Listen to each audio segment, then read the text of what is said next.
The silk of my emerald gown whispered against my legs as I climbed the marble steps of the Metropolitan Opera House, each step echoing like a countdown to my own execution. My hands trembled slightly as I adjusted the delicate beading along my neckline, a nervous habit I'd developed since David left me 3 years ago. The weight of every gaze felt like daggers piercing through the carefully constructed armor of my confidence. I had spent 2 hours perfecting my makeup, another hour selecting the perfect dress from my dwindling collection of gowns that still fit properly, and countless minutes in front of the mirror, practicing the smile I would need to survive tonight. The annual Children's Hospital Gala, an event I once attended as David's wife, floating through conversations about charity donations and summer homes in the Hamptons. Now I was here alone, a statement I wasn't entirely sure I was brave enough to make. The cool October air carried the scent of expensive perfumes and the distant sound of a string quartet warming up inside. My breath formed small clouds in the crisp evening, and I pulled my vintage fur wrap closer around my shoulders. It had been my grandmother's, one of the few precious things David hadn't managed to claim in our divorce. The familiar weight of it against my skin provided a small comfort, a reminder of who I was before I became Mrs. David Wellington. Brooke? Brooke Bennett? I turned to see Margaret Ashworth, wife of the city's most prominent judge, her eyes wide with what could have been surprise or pity. In our old social circle, the two emotions often looked remarkably similar. "Margaret," I replied, forcing warmth into my voice. "How lovely to see you." Her gaze swept over me, taking in my solitary state with the precision of a hawk spotting wounded prey. "I had no idea you'd be here tonight. David mentioned you were. Well, that you were keeping a low profile these days." The implication hung in the air between us like smoke. Keeping a low profile was Margaret's delicate way of saying, fallen from grace, without actually having to acknowledge the spectacular nature of my fall. 3 years ago, I had been the wife of one of the city's most successful investment bankers, a former principal dancer with the Metropolitan Ballet Company, someone whose opinion mattered at gatherings like this. Now I was a curiosity, a cautionary tale whispered about in powder rooms and private dining clubs. "I've been focusing on my work," I said, which was partially true. The small dance studio I'd opened in Brooklyn barely paid my rent, but it was mine. Every morning I unlocked those doors. I was reminded that I had survived David's attempts to control every aspect of my life, including my career. "How? Industrious of you?" Margaret's smile could have cut glass. "I suppose we all must adapt to our circumstances." Before I could formulate a response that wouldn't result in my immediate ejection from the premises, Margaret's attention shifted to something behind me. Her expression transformed from condescending sympathy to genuine shock, her perfectly lipsticked mouth forming a small O of surprise. I followed her gaze and felt my own breath catch in my throat. David was ascending the steps with his new wife, Clarissa, her diamond tennis bracelet catching the light from the ornate chandeliers visible through the opera house's glass doors. She was everything I had once been: young, blonde, graceful, and utterly devoted to playing the role of perfect society wife. At 24, she was 8 years younger than me, a detail David had made sure everyone knew during our very public divorce proceedings. But it wasn't the sight of David that made my heart race with a mixture of panic and rage. It was the satisfied smirk on his face as his eyes found mine, the subtle way he straightened his shoulders and placed his hand possessively on Clarissa's lower back. He had dressed for this moment, chosen his entrance time carefully, orchestrated this encounter with the precision of a military operation. "Brooke," his voice carried across the space between us, smooth as aged whiskey and just as likely to burn. "What a surprise to see you here." The conversations around us seemed to dim, though I was sure it was just my imagination playing tricks on me. Margaret stepped subtly away from my side, distancing herself from what was clearly about to become a spectacle. In our world, being associated with drama was almost as damaging as being the source of it. David, I managed, proud that my voice remained steady. Clarissa, you both look lovely.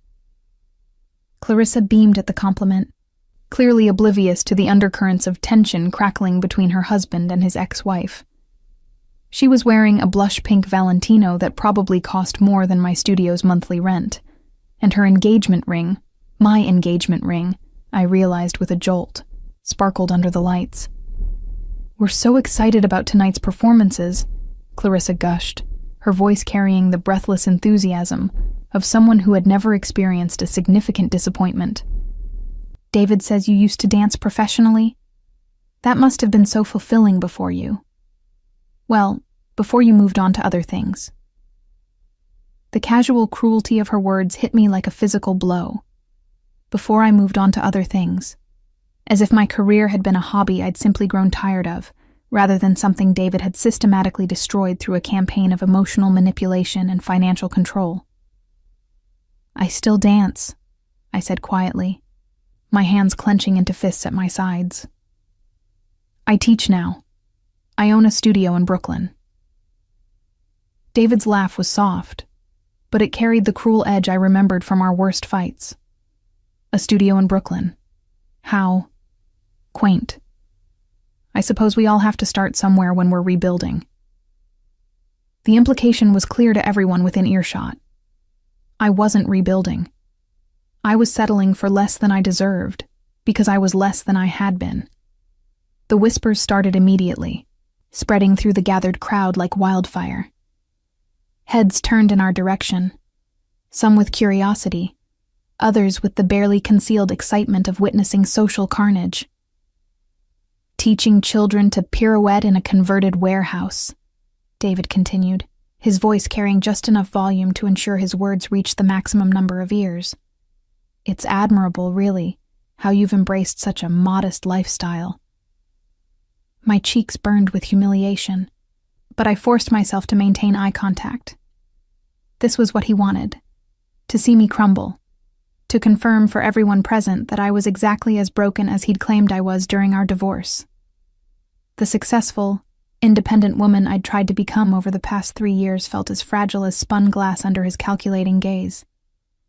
"At least I'm doing something I love," I replied, hating how defensive I sounded. "Of course," David's smile was all teeth, "though I can't help but wonder if you ever think about what you gave up. Principal dancer with the Met, a real career, a real life, such a waste of talent." The words hit their mark with surgical precision.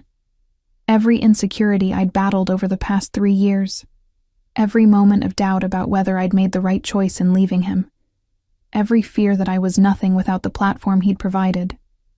It all came rushing back with devastating clarity. Clarissa looked between us with growing discomfort, finally sensing the undercurrents she'd been oblivious to moments before.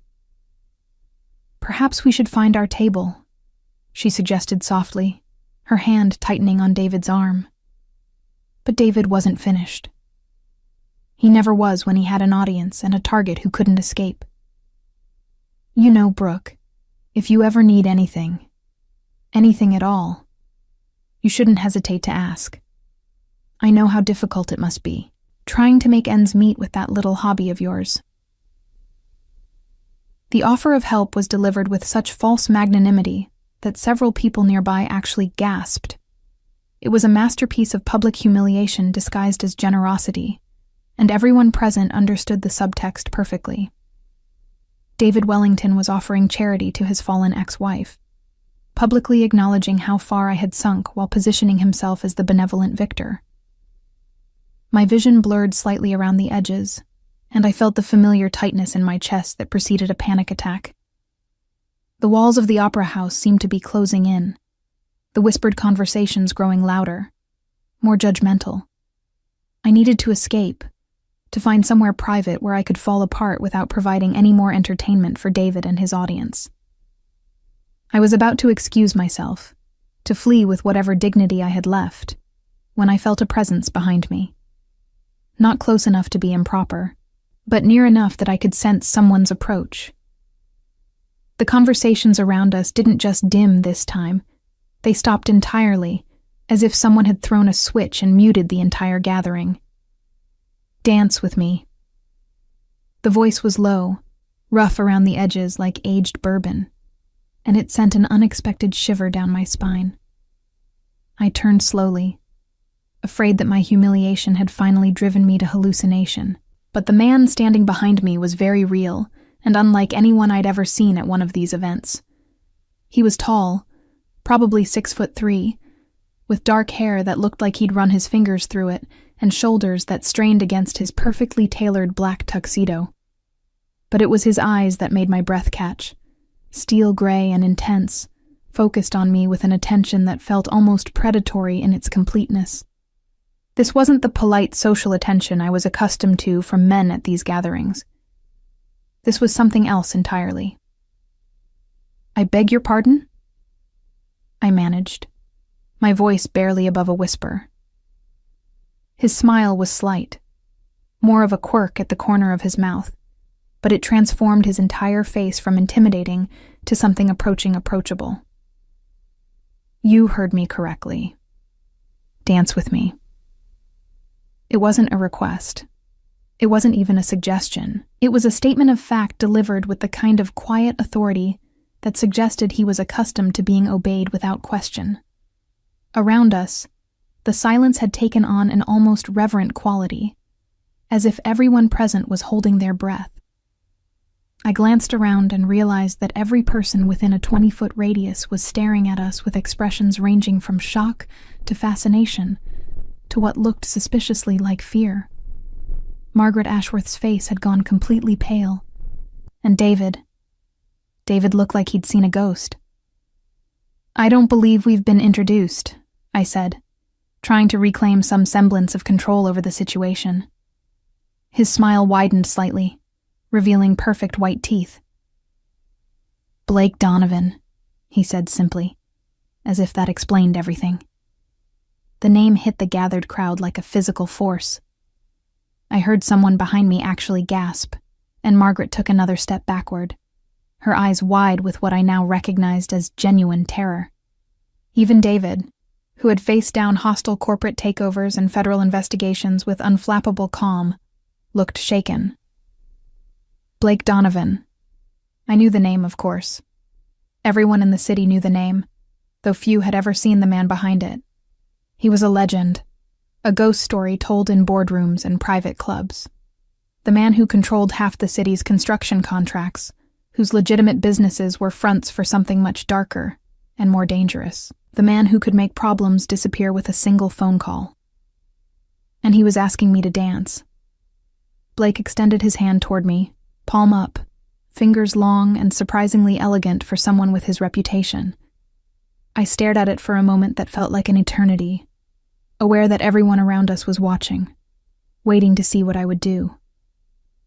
David's face had gone from smug satisfaction to barely concealed panic. And I realized that for the first time in 3 years, I held some form of power in our dynamic. "I don't know how to say no to you, do I?" I murmured, placing my hand in his. His fingers closed around mine with surprising gentleness, and I felt the calluses on his palm, not the soft hands of a man who spent his days in boardrooms, but evidence of someone who had worked his way up from something much harder than corporate climbing. The contact sent an unexpected jolt of electricity up my arm, and I had to resist the urge to pull away. "Smart woman," he said, his voice pitched low enough that only I could hear. "Shall we?" The crowd parted before us as he led me toward the entrance of the opera house, conversations resuming in hushed, urgent whispers behind us. I caught fragments of words. "Dangerous. Never seen him at one of these. What is he doing with David Wellington's ex-wife?" But Blake seemed oblivious to the speculation we were generating. The interior of the Metropolitan Opera House always took my breath away, but tonight it seemed especially magnificent. The grand staircase curved upward beneath crystal chandeliers that cast rainbow patterns across the marble floors, and the sound of the string quartet echoed through the soaring space with ethereal beauty. Blake guided me past the clusters of elegantly dressed guests, his hand firm and steady on the small of my back. You're causing quite a stir, I observed, nodding toward a group of women who were staring at us with undisguised fascination. Am I? He glanced around with apparent indifference. I hadn't noticed. It was a lie, of course.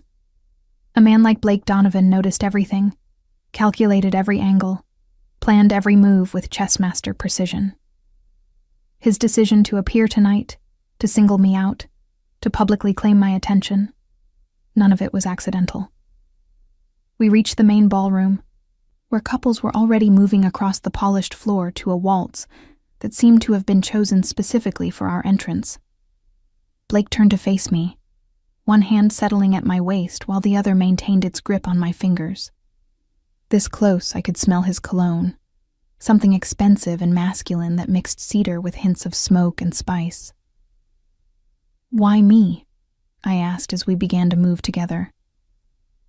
Of all the women here tonight, why did you choose to dance with David Wellington's discarded wife? His eyes never left mine as we swept across the floor, and I was surprised to discover that he was an excellent dancer. His movements were confident and controlled, leading me through the steps with the same quiet authority he'd displayed when he'd first approached me. Who says you're discarded? He asked, spinning me out and drawing me back against his chest in one fluid motion. Maybe you're exactly where you're supposed to be. The cryptic response frustrated me, but before I could press him for clarification, I noticed that we had attracted an audience. The other couples on the dance floor had gradually moved to the perimeter, leaving us alone in the center of the room. Every eye in the ballroom was focused on us, some with curiosity, others with barely concealed fear. They're all watching us, I whispered, suddenly self-conscious about the spectacle we were creating. Let them watch. Blake's grip on my waist tightened slightly, pulling me closer. You're beautiful. You dance like you were born for it, and you're with me. Of course they're watching. The compliment sent warmth spreading through my chest, followed immediately by suspicion. Beautiful women were common at events like this, and accomplished dancers were hardly rare in New York's social circles. There had to be another reason he'd chosen me, something I was missing. Mr. Donovan.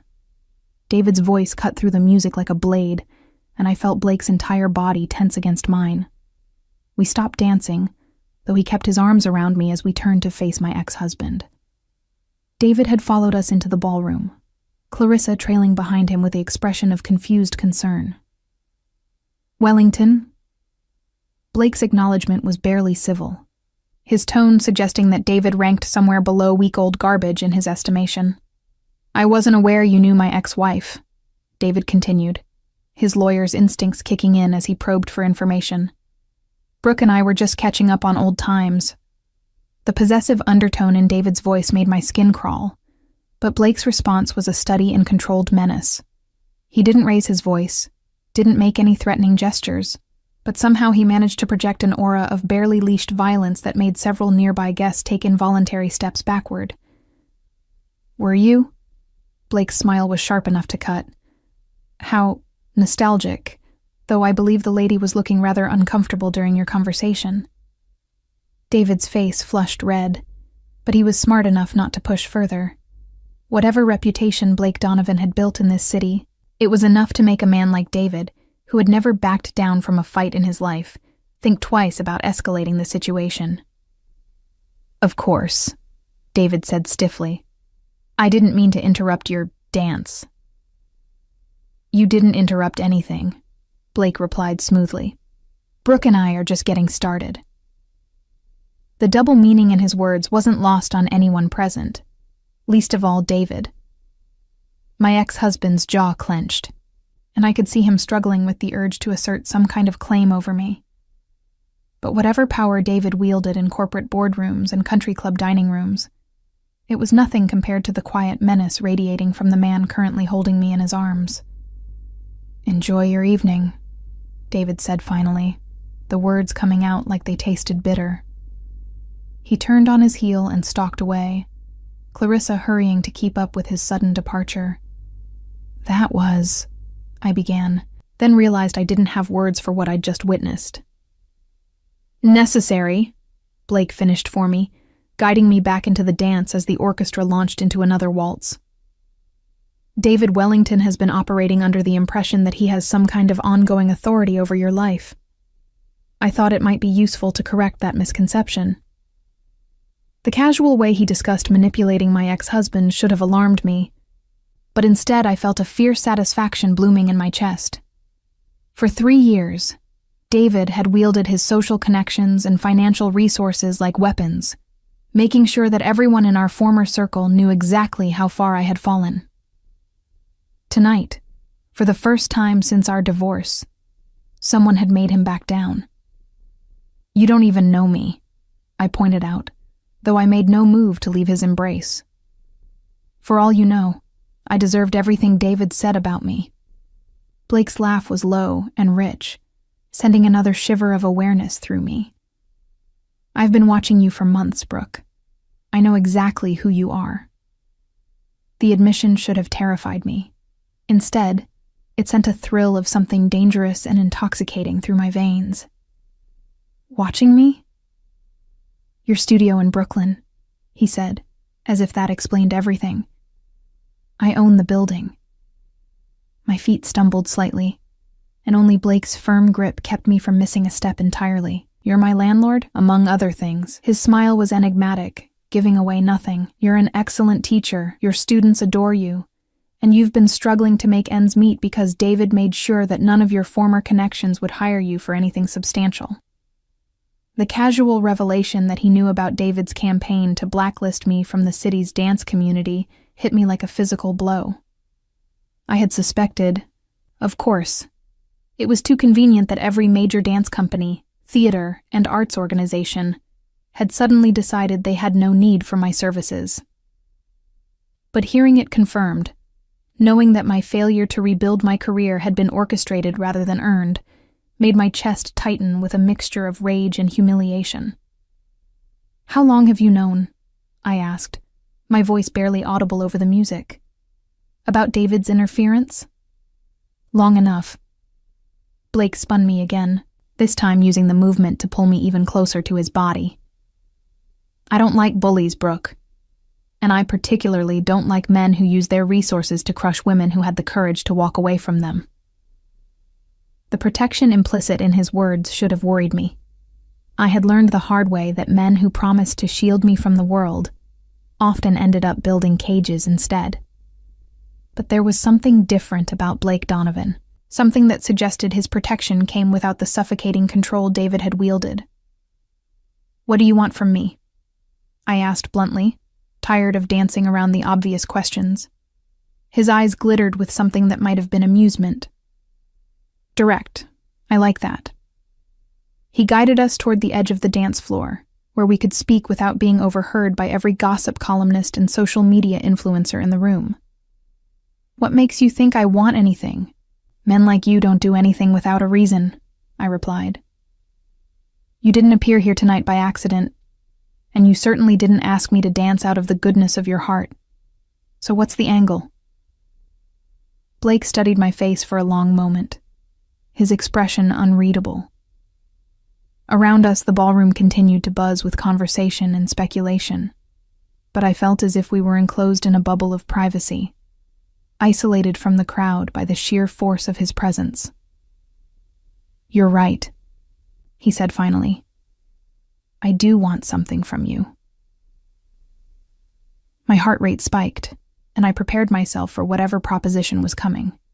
Money, influence, information about David's business dealings, all the usual reasons powerful men inserted themselves into the lives of vulnerable women.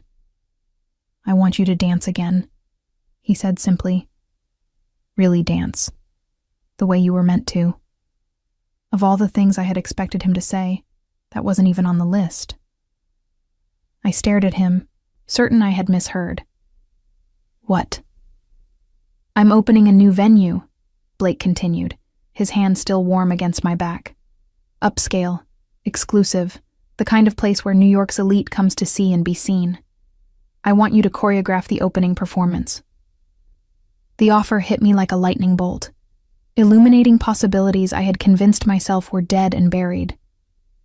To choreograph again, to work with professional dancers, to create something beautiful and meaningful. It was everything I had dreamed of during the long, lonely months of teaching basic positions to children who would never perform outside their parents' living rooms. Why? I managed, my voice hoarse with suppressed emotion. Blake's smile was softer this time, almost gentle. Because you're brilliant, and the world deserves to see what you can create when you're not being held back by small men with smaller minds. The music swelled around us, reaching a crescendo that seemed to underscore the magnitude of what he was offering. This wasn't just a job.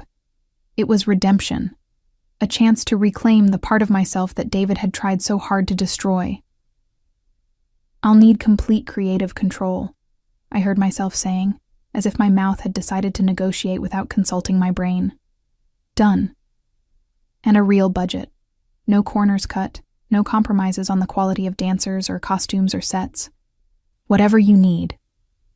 And if David tries to interfere, if he makes calls or threatens to pull funding or uses his influence to sabotage the project? Blake's expression hardened, and for a moment I caught a glimpse of the man who had built an empire through methods that were whispered about but never discussed openly. David Wellington will not be a problem, he said, his voice carrying absolute certainty. I can promise you that. The finality in his tone should have frightened me, but instead it filled me with a fierce sense of liberation. For the first time in 3 years, someone was offering me protection, without asking for my freedom in return. When would you need an answer? I asked, though I already knew what my response would be. Blake's smile returned, transforming his face from intimidating to something approaching warmth. You've already given me one, he said, then leaned down until his lips were nearly touching my ear. Welcome back to the world, Brooke Bennett. The champagne reception following the ballet performance buzzed with excitement and speculation, but I found myself standing apart from the crowds, nursing a glass of Dom Pérignon, and watching Blake work the room with the fluid grace of a predator surveying his territory. He moved through conversations with practiced ease, shaking hands with politicians, nodding respectfully to judges, and exchanging pleasantries with business leaders who probably had no idea they were speaking to one of the most dangerous men in the city. It had been 2 weeks since that night at the Opera House, 2 weeks of phone calls and meetings and contract negotiations that had left my head spinning with possibilities. Blake hadn't been lying about his resources. The venue he was opening was spectacular, a converted warehouse in Tribeca that he was transforming into something between a nightclub and a performance hall. The budget he'd approved for my choreography project was more than I'd seen in 3 years of running my studio. You look like you're plotting someone's demise, a voice said beside me, and I turned to find Sofia Martinez, a fellow dance instructor who had been one of the few people to maintain our friendship after my divorce. Just thinking, I replied, accepting the second glass of champagne she offered. This whole thing still feels surreal. Sophia followed my gaze to where Blake was deep in conversation with the mayor, his dark suit impeccable, despite the warmth of the crowded reception hall. I have to admit, when you told me Blake Donovan was backing your return to choreography, I thought you'd finally snapped from the stress. You and everyone else. I took a sip of champagne, enjoying the way the bubbles tickled my throat. Even I'm not entirely convinced this isn't an elaborate hallucination. What's he like?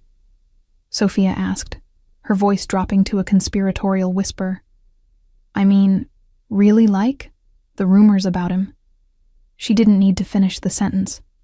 The rumors about Blake Donovan were legion and terrifying. Connections to organized crime, business rivals who had suffered mysterious accidents, federal investigations that had somehow evaporated without explanation. Most people in our social circle treated his name like a curse word, something to be whispered in private but never spoken aloud in polite company. I paused, trying to find words that would capture the complexity of the man I'd spent the past 2 weeks getting to know. He's not what I expected.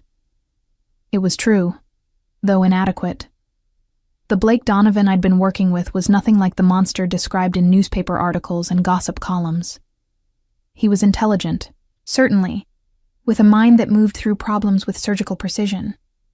He was demanding, expecting excellence from everyone around him, and expressing his displeasure when that standard wasn't met. But he was also surprisingly thoughtful, remembering details about my preferences and concerns that most people never bothered to notice. "That's reassuringly vague," Sophia said dryly. "Come on, Brooke. The man is basically a myth. What's he actually like to work with?" Before I could formulate an answer, I felt that familiar presence behind me. The way the air seemed to change when Blake entered a space, carrying with it the scent of expensive cologne, and something darker, more elemental. "Ladies." His voice was warm, but I caught the slight tension around his eyes that suggested he was less relaxed than he appeared. "I hope you're enjoying the evening." Sophia went slightly pale at finding herself face to face with Blake Donovan, but she managed to maintain her composure. "Mr. Donovan, it's a pleasure to meet you. I'm Sophia Martinez. I teach with Brooke at the studio." "Ah, the contemporary dance specialist." Blake's smile was genuine as he shook her hand. "Brooke speaks of your work very highly. I understand you've been instrumental in keeping the studio running during her transition period." The casual way he referenced details about my professional life made me wonder, not for the first time, exactly how thorough his investigation into my circumstances had been. It was flattering and unsettling in equal measure to be so completely seen by someone I barely knew. "I should probably circulate," Sophia said, clearly recognizing a dismissal when she heard one. "Brooke, we'll talk soon?" After she melted back into the crowd, Blake turned his full attention to me, and I felt that familiar flutter of awareness that his presence always triggered. Tonight he was dressed in a navy blue suit that had clearly been tailored to his exact measurements, and the subtle sheen of the fabric suggested it had cost more than most people's monthly salaries. "You seem distracted," he observed, his gray eyes studying my face with uncomfortable intensity. "I was thinking about the project," I said, which was partially true. "The timeline you're proposing is aggressive. 6 weeks from concept to performance. It's ambitious, even with unlimited resources." Blake's expression shifted slightly, and I caught a glimpse of something harder beneath his polished exterior. "Is there a problem I should know about?" "No," I said quickly, then hesitated. "It's just, I keep waiting for the catch, for the moment when you explain what you really want in exchange for all this." His laugh was low and rich, but there was an edge to it that made me shiver. "Direct as always. I appreciate that about you, Brooke." He guided me toward a quieter corner of the reception hall, where tall windows overlooked the city lights and provided a modicum of privacy from the other guests. His hand on my elbow was light but possessive, a touch that somehow managed to be both protective and claiming. "You want to know what I expect in return," he said. And it wasn't a question. The thought had crossed my mind. I tried to keep my voice light, but I could hear the tension creeping in around the edges. "Men like you don't usually invest in failed ballet dancers out of the goodness of their hearts." Blake's eyes darkened at my self-deprecating description, and I realized I had struck a nerve. "Failed?" His voice was soft, but there was steel beneath the silk. "Is that how you see yourself?" "It's how everyone else sees me," I replied, gesturing vaguely toward the crowd of elegantly dressed guests. David made sure of that. The mention of my ex-husband's name caused Blake's jaw to tighten almost imperceptibly, and I was reminded that whatever David had done to sabotage my career, Blake was fully aware of it. The knowledge was both comforting and concerning. It was good to have someone in my corner, but it also raised questions about Blake's motives that I wasn't sure I was ready to explore. David Wellington is a small man who built his sense of worth by tearing down someone more talented than he could ever hope to be, Blake said, his voice carrying the kind of quiet authority that suggested he wasn't expressing an opinion so much as stating a fact. "The failure isn't yours, Brooke. It's his." The fierce conviction in his words sent warmth spreading through my chest, followed immediately by suspicion. I had learned the hard way that men who positioned themselves as my saviors often extracted a price that was higher than advertised. "That still doesn't answer my question," I pressed. "What do you want from me?" Blake was quiet for a long moment, his gaze fixed on something beyond the windows. When he finally spoke, his voice was softer than I'd ever heard it. "I want you to trust me," he said simply. "And I want you to stop looking over your shoulder, waiting for someone to take away everything you've worked for." The sincerity in his words caught me off guard, and I found myself studying his profile as he stared out at the city. There was something almost vulnerable about his expression, a crack in the armor of confidence he usually wore like a second skin. "Trust doesn't come easily to me anymore," I admitted, surprising myself with the honesty. The last time I trusted someone completely, I ended up losing everything that mattered to me. Blake turned to face me fully, and the intensity in his gray eyes made my breath catch. "I'm not David Wellington," he said, and there was something almost fierce in his voice. "I don't break beautiful things just to prove I can." The compliment sent heat rushing to my cheeks, but it was the underlying promise in his words that made my heart race. This was dangerous territory.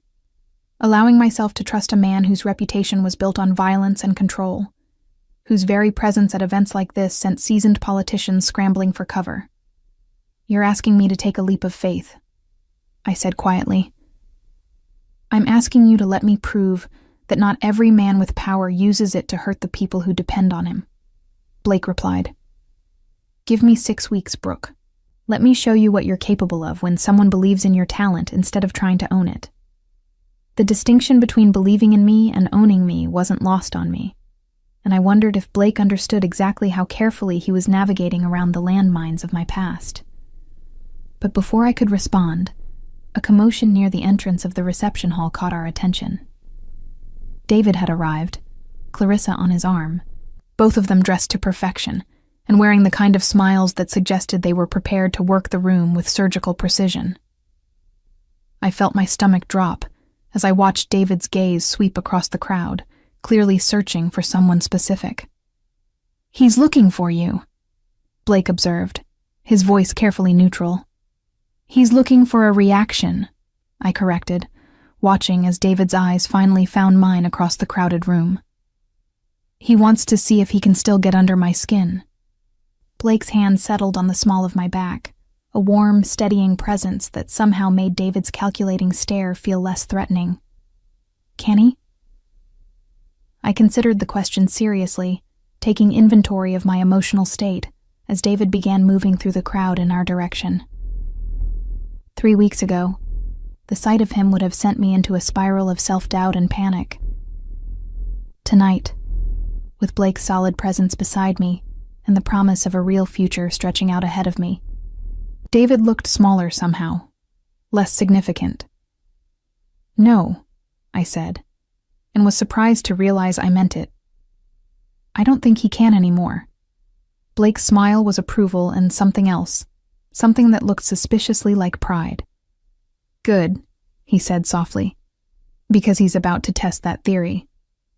David approached with the confidence of a man who had never met a room he couldn't dominate, Clarissa trailing slightly behind with the careful smile of someone who had learned to navigate her husband's moods with diplomatic precision.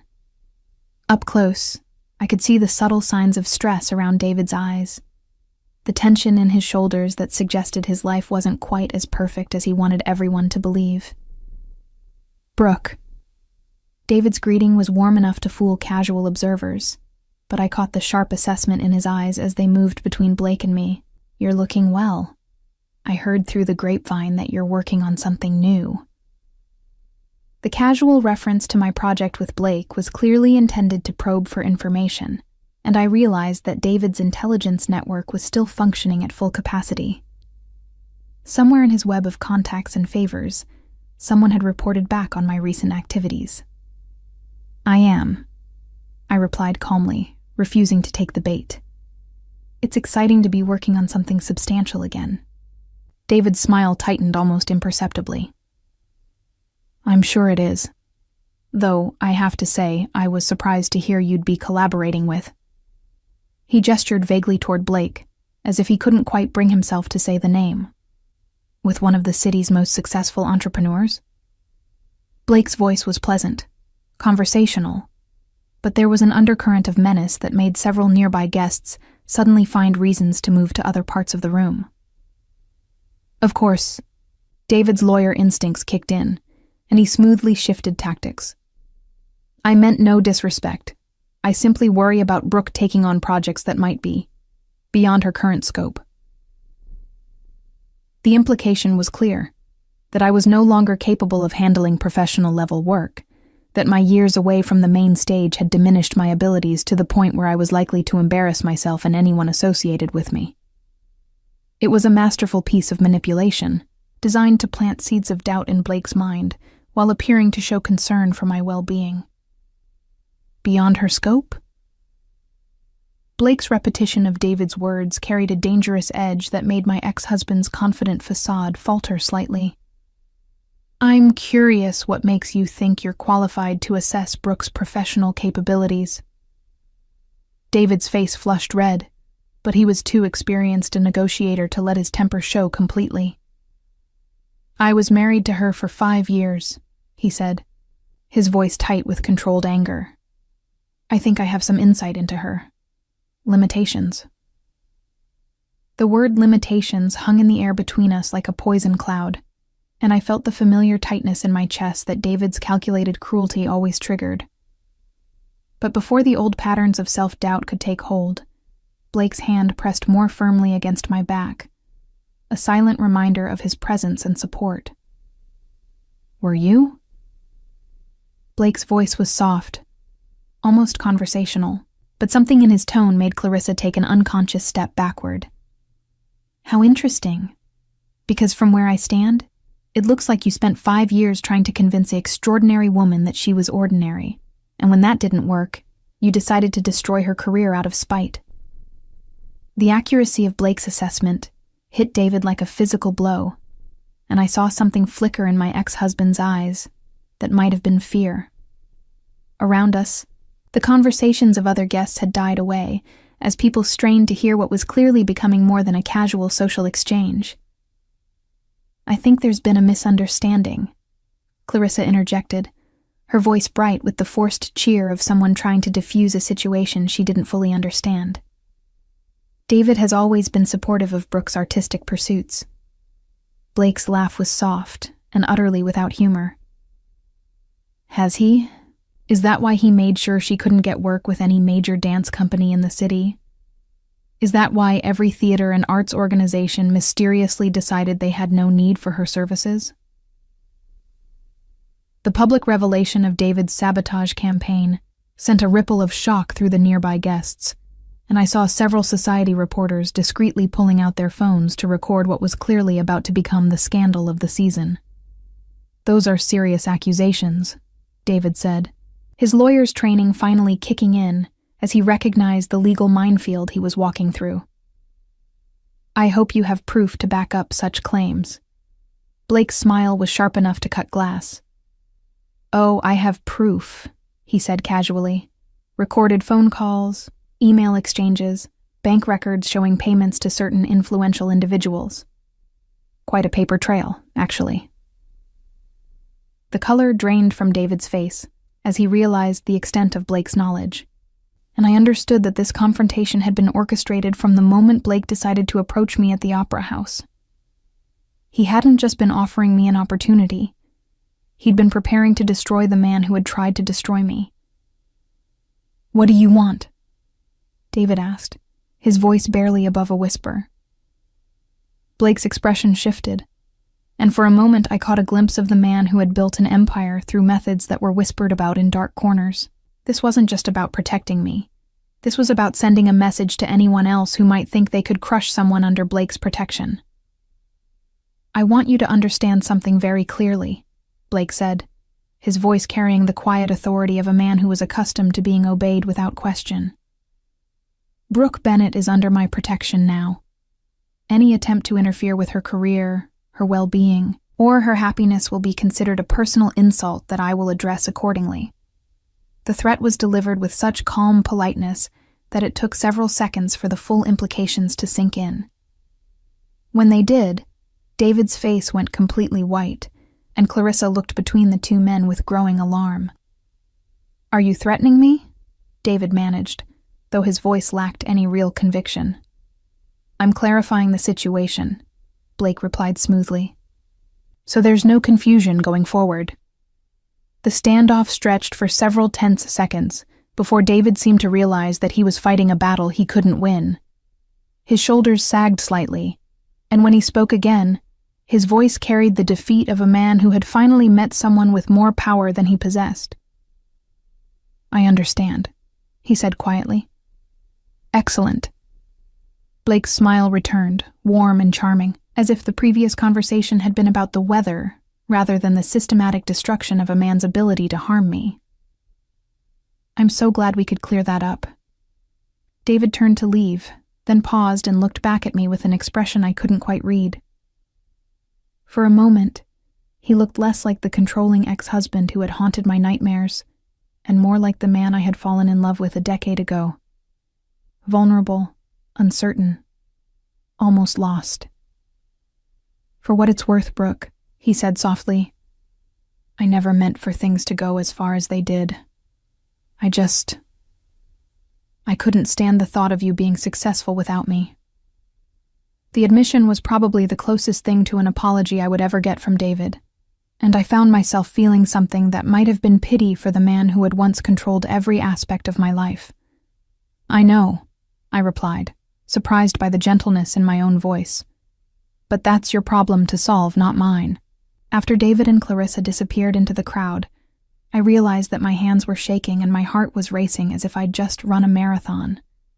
The confrontation I had been dreading for 3 years was over, and I was still standing, still whole, still protected by the man whose presence beside me had made me feel safer than I had in years.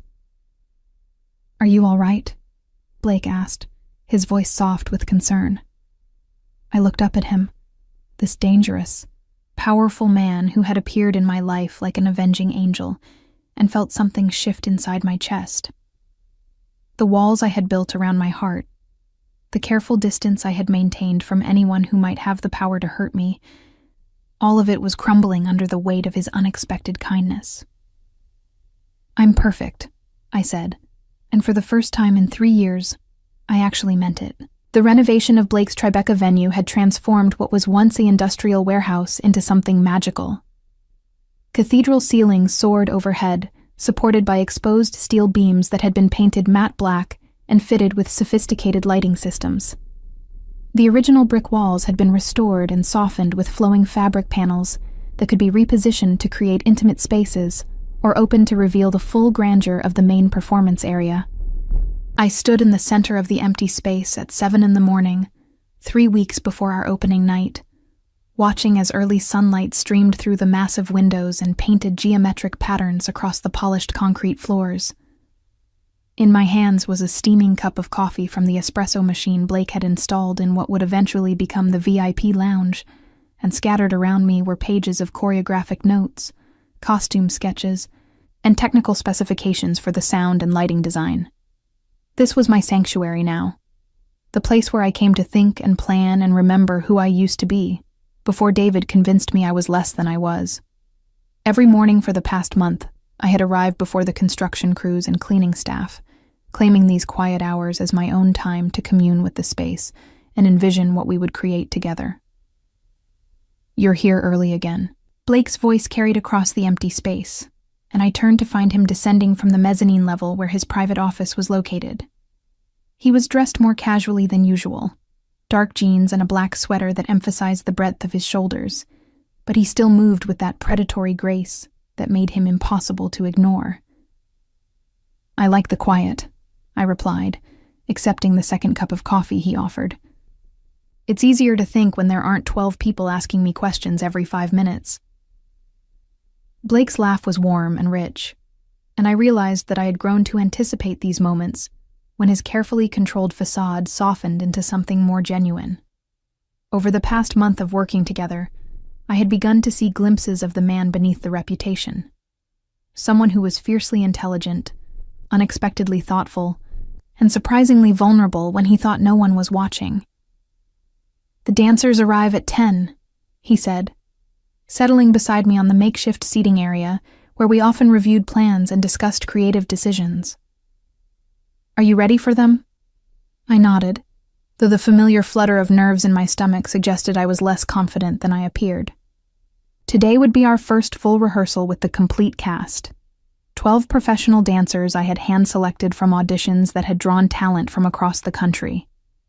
These weren't the eager children I usually taught, but accomplished artists who had performed with major companies and expected a level of professionalism I hadn't operated at in 3 years. "What if I've forgotten how to do this?" I asked, voicing the fear that had been gnawing at me for weeks. What if 3 years away from the professional world has made me irrelevant? Blake set down his coffee and turned to face me fully, his gray eyes serious and intent. "Do you remember the first time we met?" The question seemed to come from nowhere, but I nodded. "The Opera House Gala. You asked me to dance." "Before that," he said softly. 3 months before that. You were teaching a class at your studio, advanced students, teenagers who were serious about dance but couldn't afford the elite academies." My breath caught in my throat. "You were watching me teach?" "I was considering making an investment in the building," Blake said, which I suspected was only partially true.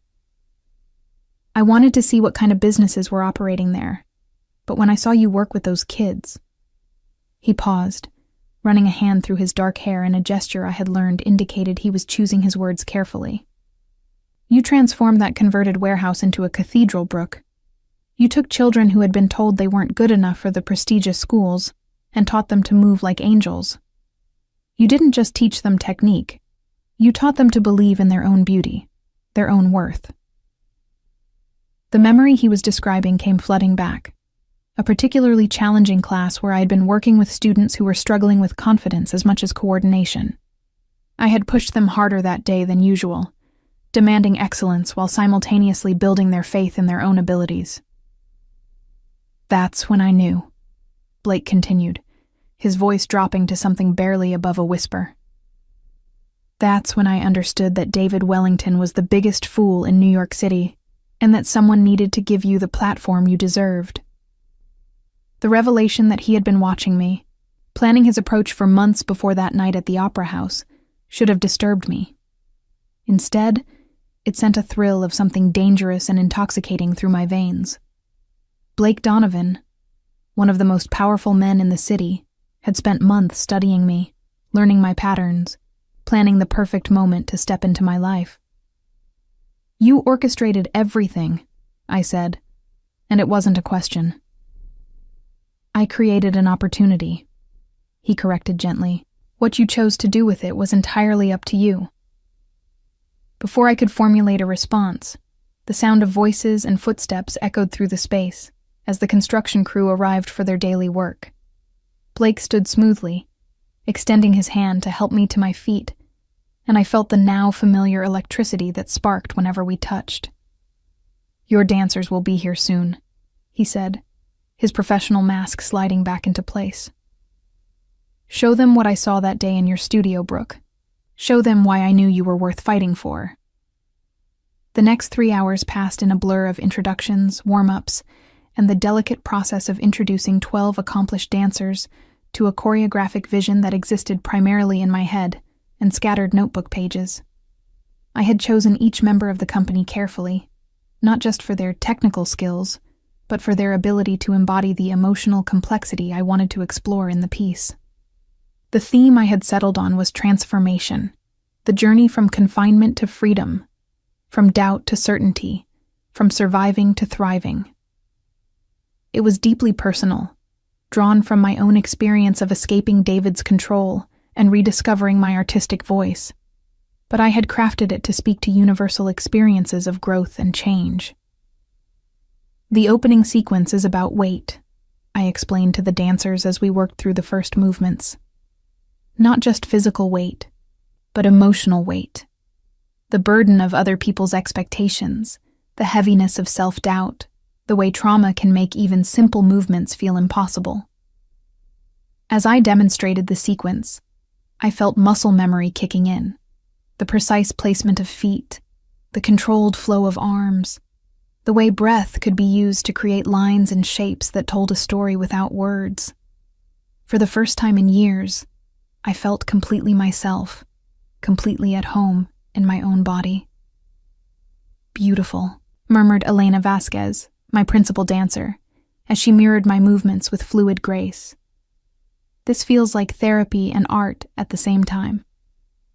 The rehearsal continued until mid-afternoon, with breaks for notes, adjustments, and the kind of detailed technical work that separated professional dance from recreational movement. By the time I dismissed the company for the day, my body ached in ways I had forgotten were possible, but my spirit felt lighter than it had in years. How did it go? Blake appeared at my side as the last of the dancers filed out, and I realized he had been watching from the mezzanine level without my awareness. "Better than I hoped," I admitted, wiping sweat from my forehead with a towel. "They're incredible. Really incredible." I'd forgotten what it felt like to work with dancers who could keep up with my imagination. Blake's smile was soft and proud, and I felt warmth spreading through my chest at his obvious pleasure in my success. "You looked like you belonged up there," he said quietly. "Like you were exactly where you were meant to be." The compliment sent heat rushing to my cheeks, but it was the underlying promise in his words that made my heart race. Over the past month, I had begun to recognize the way Blake looked at me. Not just with desire, though that was certainly present, but with something deeper and more possessive. It was the look of a man who had found something precious and had no intention of letting it go. "I should get cleaned up," I said, suddenly self-conscious about my sweaty appearance and dance clothes. "And probably eat something substantial. I haven't had a real meal since yesterday." Blake's expression darkened slightly. "You haven't eaten since yesterday?" "I had coffee," I protested, but even as I said it, I realized how inadequate that sounded. "And some crackers around midnight." The disapproval in Blake's eyes was sharp and immediate, and I was reminded that beneath his polished exterior was a man who was accustomed to taking care of the people under his protection. "That's not acceptable, Brooke. You can't pour yourself into this project if you're not taking care of your basic needs." Before I could argue, he had his phone out and was speaking in rapid Italian to someone on the other end. I caught fragments, something about dinner, a private dining room, and very specific dietary requirements that suggested he had been paying attention to my eating habits more closely than I had realized. "What are you doing?" I asked when he ended the call. "Ensuring that you eat a proper meal," he replied, as if this was the most obvious thing in the world. "Franco is preparing dinner for us at Paradiso. We'll eat, discuss the progress of the project, and you'll remember that artistic brilliance requires proper fuel." The casual way he had rearranged both our evenings should have annoyed me, but instead I felt a flutter of anticipation at the prospect of spending time with Blake, away from the controlled environment of the venue. Over the past month, our interactions had been professional, productive, and surprisingly comfortable, but they had also been carefully bounded by the context of work. "I'm not exactly dressed for Paradiso," I pointed out, gesturing to my dance clothes and the fact that my hair was escaping from its ponytail in sweaty tendrils. Blake's gaze traveled over me slowly, and I felt my skin heat under his assessment. "You look perfect," he said, his voice carrying an undertone that made my pulse quicken. "Besides, Franco wouldn't dare turn away someone I'm dining with, regardless of what they're wearing." An hour later, I found myself in the private dining room of one of the city's most exclusive Italian restaurants, wearing the spare dress I kept in my office for emergencies, and trying not to feel overwhelmed by the obvious expense of the meal Blake had ordered. The space was intimate and elegantly appointed, with soft lighting and a view of the kitchen where I could see the chef himself overseeing the preparation of our dishes. "This is incredible," I said, savoring a bite of the handmade pasta that had been prepared specifically for our meal. "I haven't eaten food like this since." I trailed off, realizing that the last time I had dined at a restaurant of this caliber had been during my marriage to David, when expensive meals and exclusive venues had been part of our regular routine. "Since your divorce," Blake finished softly, and I nodded, grateful that he understood without requiring explanation. "I don't miss the lifestyle," I said, which was mostly true. "But I did miss feeling like I deserved beautiful things." Blake's expression grew serious, and he set down his wine glass to give me his full attention. "You deserve much more than beautiful things, Brooke. You deserve to be cherished, protected, celebrated for the extraordinary woman you are." The intensity in his voice made something flutter in my chest, and I found myself studying his face in the soft candlelight. "Blake, I know this is complicated," he continued, as if he could read the thoughts racing through my mind. "I know my reputation makes this situation problematic, and I know you have every reason to be cautious about trusting another powerful man with your heart." The acknowledgement of the elephant in the room should have provided relief, but instead, it sent anxiety spiraling through me. We were finally going to discuss what had been building between us for weeks. The attraction, the growing intimacy, the way he looked at me like I was something precious he intended to claim. "What are you asking me?" I said quietly. Blake reached across the table and covered my hand with his touch warm and steady and utterly familiar despite the relative newness of our relationship. "I'm asking you to consider the possibility that not every man who wants to protect you is trying to control you. I'm asking you to trust that I see your strength, not your vulnerability, as your most attractive quality." The distinction he was drawing between protection and control was one I had been grappling with for weeks. David had claimed to protect me too, but his protection had come with demands for compliance, for the suppression of parts of myself he found threatening or inconvenient. Blake's protection felt different, like a shield rather than a cage, something that enhanced my strength rather than containing it. "And what do you want in return?" I asked, because I had learned that powerful men always wanted something. Blake's smile was slow and predatory, sending heat pooling in my stomach. "I want you to let me take care of you," he said simply. "I want to watch you reclaim your place in the world and know that I helped make it possible. I want to fall asleep knowing you're safe and wake up planning new ways to make you smile." The romantic picture he painted was seductive and terrifying in equal measure, but it was the underlying possessiveness in his words that made my breath catch. This wasn't just about attraction or even love. This was about claiming, about making me his, in a way that would be recognized and respected by the dangerous world he inhabited. "That sounds like ownership," I said carefully. "It sounds like devotion," Blake corrected, his thumb tracing circles on my wrist. "There's a difference, though. I understand why you might not see it clearly yet." The conversation was interrupted by the arrival of our main course, but the tension between us remained, crackling like electricity in the intimate space. As we ate, Blake told me stories about the restaurant, about Franco's family history, and the way certain dishes connected to memories of his own childhood in Little Italy. The casual intimacy of sharing a meal, of learning details about his past, felt like stepping across a threshold I hadn't consciously chosen to cross. "My turn," I said, when he paused in his storytelling. "I want to know about the venue. Why that space specifically? And don't tell me it was just a good investment opportunity." Blake's expression grew thoughtful, and he took a sip of wine before responding. "My grandmother lived in that neighborhood when I was a child," he said finally. "The building where your studio is located used to be a community center, where she taught Italian cooking classes to immigrant families." The personal connection explained so much about his investment in the area, his knowledge of the local businesses, his decision to preserve certain architectural elements during the renovation. "She's gone now?" 5 years ago. Blake nodded.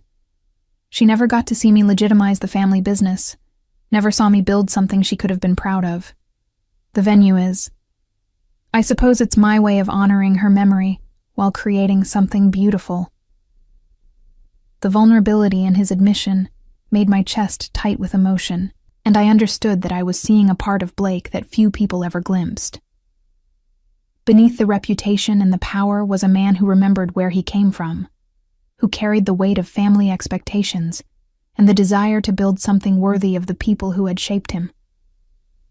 She would be proud, I said softly, and watched as something shifted in his expression. Would she approve of you? He asked, and there was something almost uncertain in his voice. I considered the question seriously, thinking about the kind of woman who could raise a man like Blake, someone strong enough to survive in a dangerous world, but loving enough to instill values of loyalty and protection in her grandson. I think she would understand why you chose me, I said finally. And I think she would want you to be happy. Blake's smile was radiant, transforming his face from handsome to breathtaking. Then perhaps you'll let me introduce you to her someday, he said. And I realized he was talking about visiting her grave, about making me part of the most sacred rituals of his private life. The implication of that level of integration into his world should have terrified me, but instead I felt a settling sensation, as if pieces of a puzzle I hadn't known I was solving were finally clicking into place. Perhaps I will, I agreed, and watched as satisfaction and something deeper flickered in his gray eyes. The rest of the evening passed in a blur of intimate conversation and shared laughter, the kind of easy companionship that suggested we had been moving toward this moment for much longer than the few months we had known each other. When Blake's driver arrived to take us home, I felt the familiar flutter of anticipation and anxiety that came with not knowing what would happen next. Your place or mine? Blake asked as we settled into the back seat of his car, and the casual way he posed the question suggested he had already made certain assumptions about how the evening would end. That's presumptuous, I said, though I made no move to create distance between us in the intimate space. Is it? His hand found mine in the darkness, fingers intertwining with practiced ease. Because I've been thinking about this moment for weeks, Brooke. About what it would be like to have you completely, without reservations or barriers between us. The honesty in his admission made heat pool in my stomach, and I realized that I had been thinking about it too, about what it would feel like to surrender to the attraction that had been building between us, to stop fighting the pull of his presence and see where it led. Your place, I heard myself saying, as if my mouth had made the decision without consulting my brain. But Blake, I need you to understand that this doesn't solve everything. I'm still figuring out how to trust again. His smile was gentle and patient, and when he lifted our joined hands to press a kiss to my knuckles, I felt something inside my chest crack open and let in the light. We have time, he said simply. All the time you need.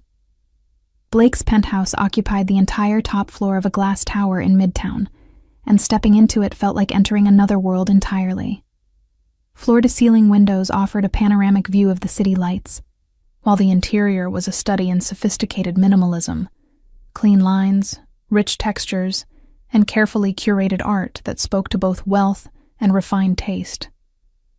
This is incredible, I breathed, moving toward the windows where the city spread out below us like a carpet of diamonds. I'm glad you approve, Blake said, his voice coming from behind me as he moved to a bar cart near the seating area. Would you like something to drink? I turned to find him pouring amber liquid into 2 crystal glasses, his movements economical and practiced. The soft lighting of the apartment cast shadows across his face, emphasizing the strong line of his jaw and the intensity of his gray eyes as they met mine across the space. Trying to get me drunk, Mr. Donovan? I asked, accepting the glass he offered. His laugh was low and rich. I don't need alcohol to get what I want from you, Brooke. I prefer my partners fully aware of every decision they're making. The casual reference to partnership sent heat spiraling through me, and I took a sip of the whiskey to buy myself time to process the implications of being here, alone with him, in the most private space of his life. The liquor burned pleasantly as it went down, warming me from the inside out. "Tell me about the art," I said, moving toward a painting that dominated one wall of the living area. It was abstract, but powerful. All swirling colors and bold strokes that suggested movement and passion. "Most of it belonged to my grandmother," Blake said, following me across the room. "She had excellent taste and a better eye for emerging talent than most gallery owners. That piece was painted by a street artist in Little Italy who couldn't afford canvas. She bought his work on wood scraps and old doors until he could establish himself properly." The story revealed another layer of the man I was slowly coming to understand. Someone who valued loyalty and potential over established reputation, who honored the people who had shaped him by preserving their legacies. It also explained the eclectic mix of pieces throughout the apartment, from classical sculptures to contemporary installations that would have looked at home in any major museum. "She sounds like she was an extraordinary woman," I said, studying a smaller painting that showed the warmth and intimacy of family life in what looked like a modest kitchen. "She was the strongest person I've ever known," Blake replied, his voice soft with memory. "She survived things that would have broken most people and still managed to raise a family, build a community, create beauty wherever she went." I turned to face him, struck by the reverence in his voice when he spoke about his grandmother. "Is that what you're trying to do? Create beauty?" Blake's expression grew serious, and he moved closer. Close enough that I could smell his cologne and see the flecks of silver in his gray eyes. "I'm trying to build something worthy of the people who believed in me," he said quietly, "including you." The inclusion of myself in his circle of important influences made my chest tight with emotion, and I realized that somewhere along the way, I had become more than just a business investment or artistic project to him. I had become someone whose opinion mattered, whose approval he sought, whose happiness had become tied to his own sense of accomplishment. "Blake," I began, then found myself at a loss for words to express the complexity of what I was feeling. He seemed to understand without explanation, setting his glass aside and reaching for my hands with gentle certainty. "I know this is complicated," he said, echoing his words from dinner. "I know you have every reason to be careful, to protect yourself from men who claim to want to take care of you." "It's not just that," I admitted, allowing him to draw me closer. "It's that I'm afraid of losing myself again.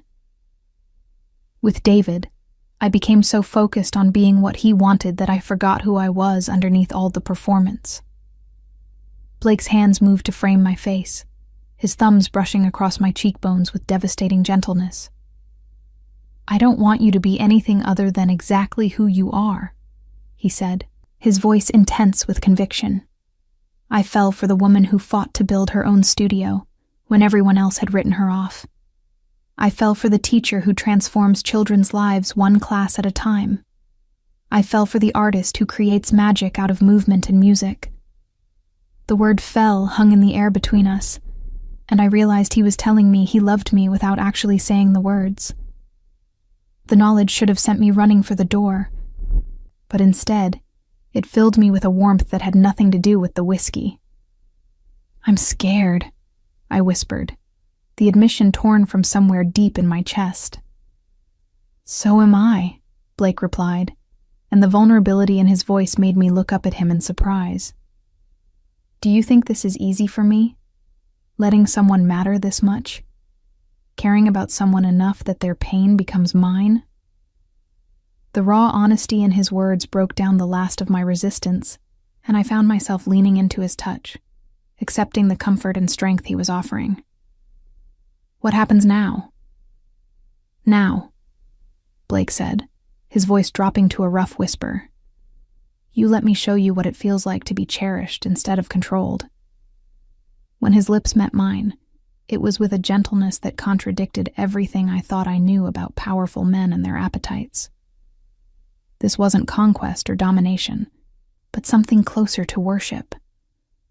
A reverent exploration that made me feel precious rather than possessed. I melted into him, my hands finding the solid warmth of his chest as he deepened the kiss with careful intensity. Everything about the moment felt different from my previous experiences with men who saw relationships as battlegrounds to be won. Blake kissed me like I was something sacred he had been trusted to protect. "Bedroom?" he murmured against my lips, and I nodded, no longer capable of forming coherent words. Blake's bedroom continued the theme of sophisticated minimalism, dominated by a massive bed dressed in charcoal gray linens and flanked by floor-to-ceiling windows that offered the same spectacular city views as the living area. Soft lighting created an atmosphere of intimate luxury, and I felt a flutter of nervousness as the reality of what we were about to do settled over me. "Second thoughts?" Blake asked, his hands resting lightly on my waist as he studied my expression with concern. "Just overwhelmed," I admitted.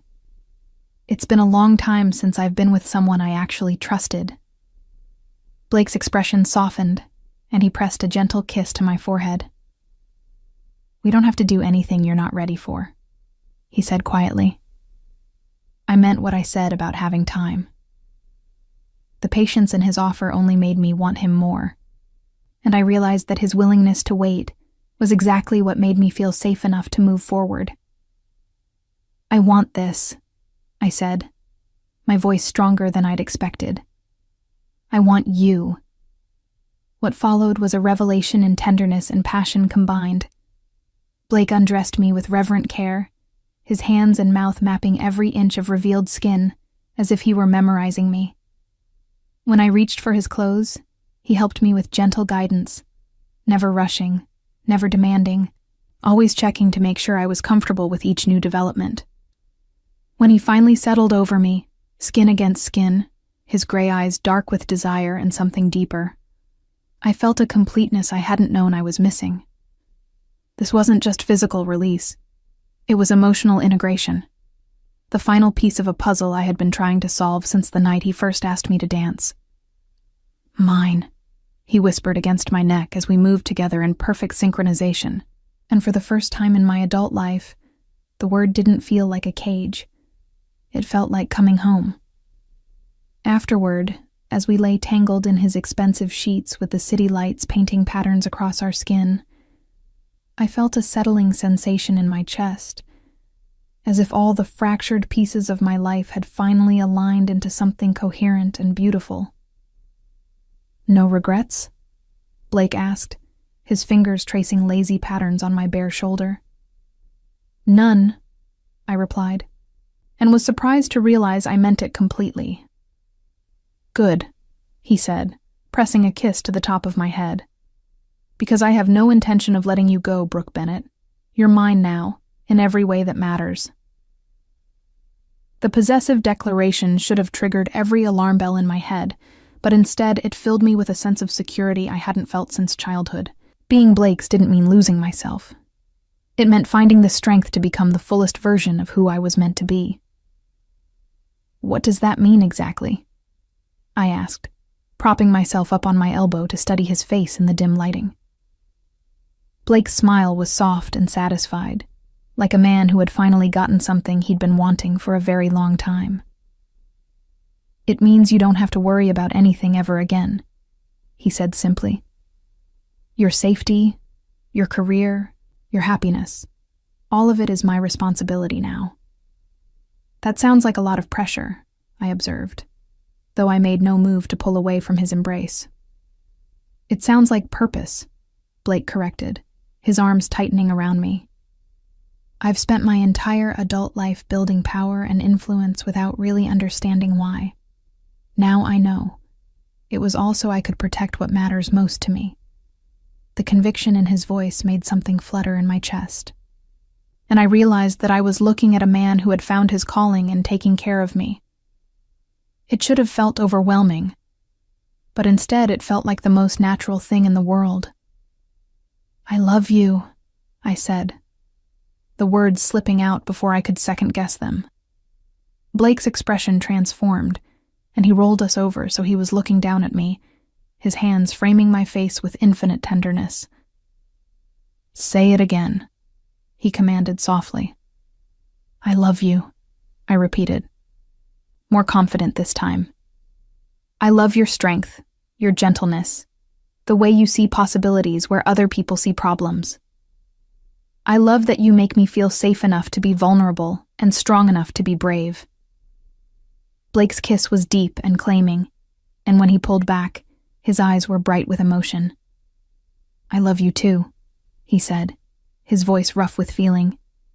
More than I thought I was capable of loving anyone. We made love again, slower this time, with the desperate edge of uncertainty, replaced by the languid exploration of two people who knew they had found something worth keeping.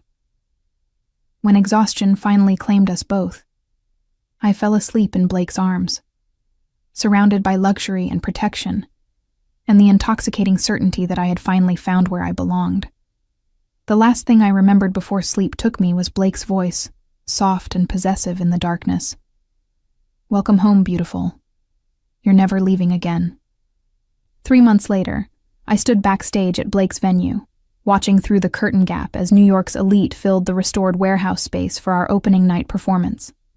The past 12 weeks had been a whirlwind of rehearsals, costume fittings, technical refinements, and media interviews that had positioned my return to choreography as one of the season's most anticipated cultural events. The transformation of both the space and my own life felt like something out of a fairy tale. Blake had spared no expense in creating a performance venue that rivaled anything in the city.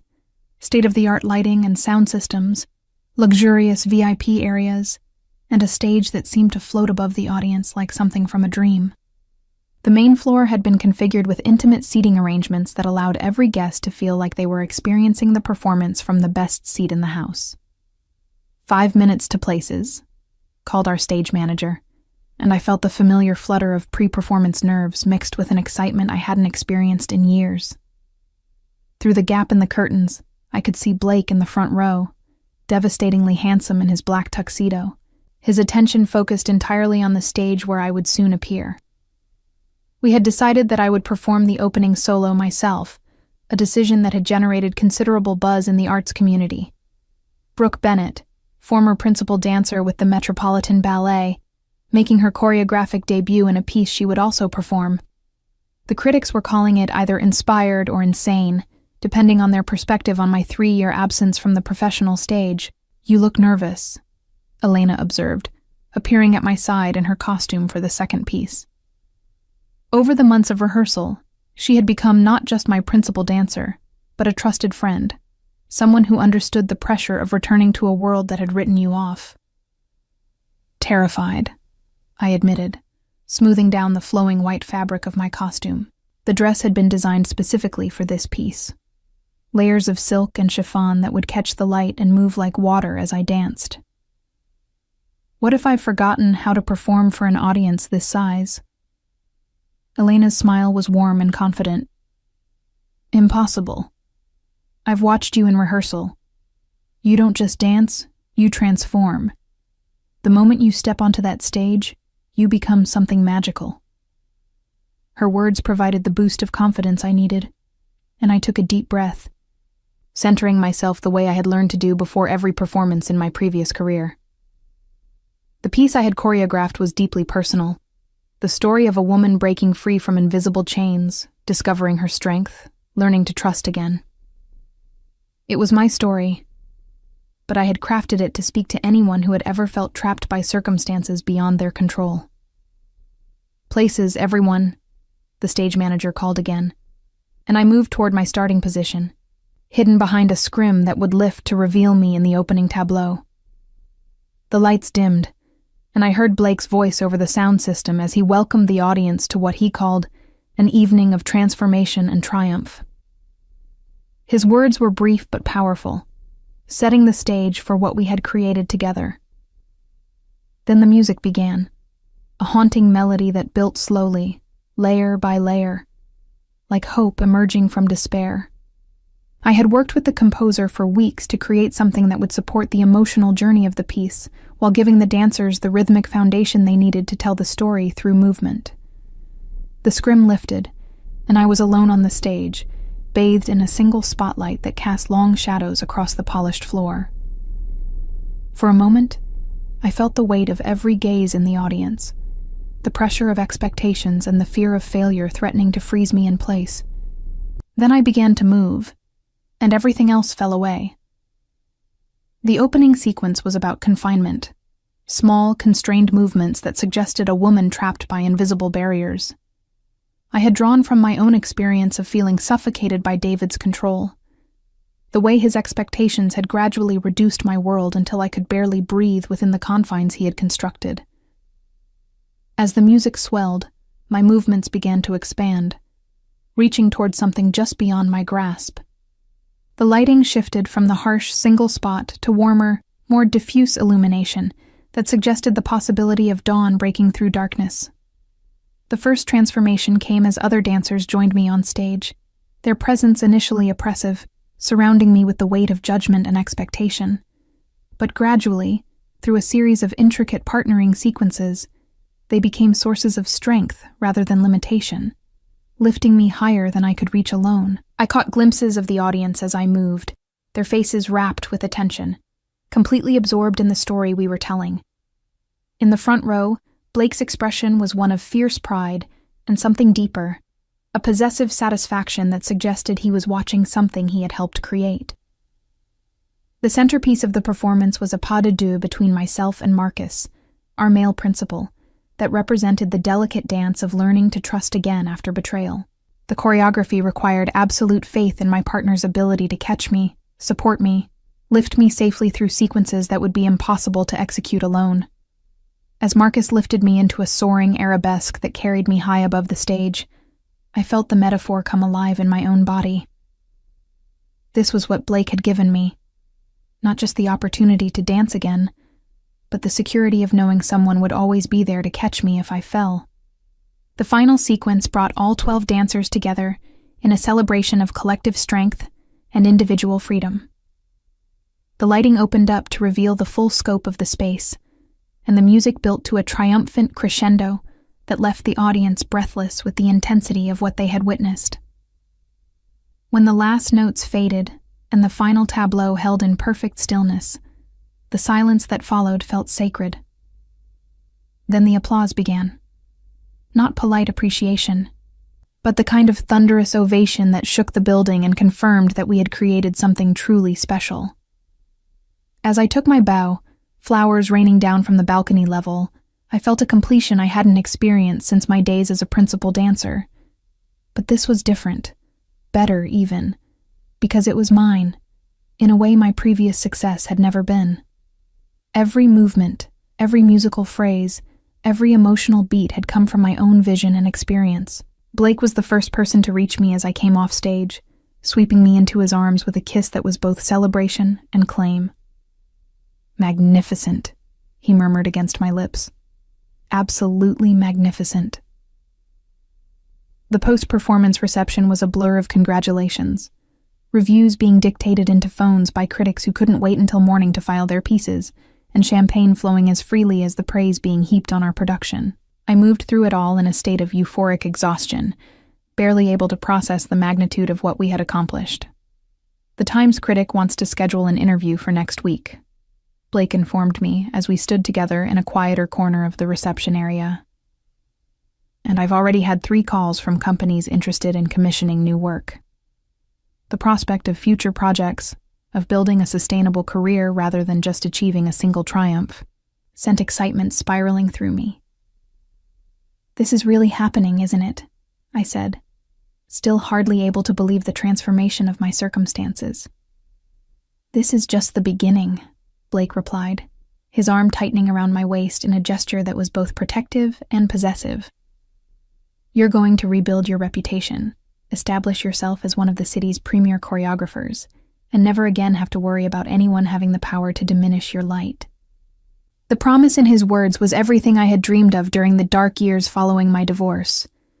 But it was the way he said "never again" that made me understand the full extent of his commitment to my protection. Blake didn't just want to see me succeed. He was prepared to use every resource at his disposal to ensure that no one could ever hurt me the way David had. Brooke, Brooke, the sound of my name being called with desperate urgency cut through the celebratory atmosphere, and I turned to see David pushing through the crowd toward us, his face flushed with alcohol and what looked like genuine distress. Clarissa was nowhere to be seen, and David's usual polished appearance was disheveled in a way that suggested his evening had not gone according to plan. Blake stepped slightly in front of me, his posture shifting from relaxed to alert in an instant. The change was subtle but unmistakable.